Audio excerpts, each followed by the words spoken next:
Isa sa mga naturuan ng Online Business Academy. In fact, dating OFW from China pero ngayon kasama natin dito sa Pilipinas and nag-for good all because of Online Business Academy. So hello Coach Sheila, pakilala ka naman sa kanila. Hello everyone! By the way, I'm Coach Sheila at tama yung sinabi ni Coach Josh na isa akong former OFW for 19 years sa China. Nagtatrabaho as English teacher doon at nag-start ako dito as part-time lang after school, pero in just 9 months nakapag-for good na ako and now I'm earning $500,000 na. Grabe. Aside from earning, Coach Sheila, ano pa, what made you decide talaga, ano yung pinaka-main motivation mo? Bakit after all that 19 years na nasa China ka, bakit nag-decide ka talaga na mag-for good dito?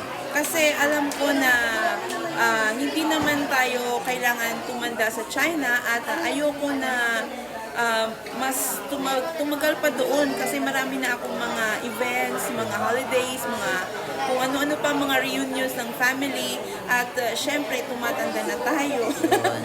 Kaya ayoko mag-retire sa China. Ayan. At syempre dito sa OPA wala kang boss at sarili mong hawak ang oras mo and this is your own business. Kaya instead na trabahuin mo yung pangarap ng boss mo, bakit hindi mo trabahuin ang sariling pangarap mo? Yes. If you don't mind, Coach Sheila, magkano na ba ulit yung kinikita natin sa Online Business Academy? 520 something na. Wow. K. So 520,000 K na. Grabe. Congratulations, Coach Sheila. Thank you.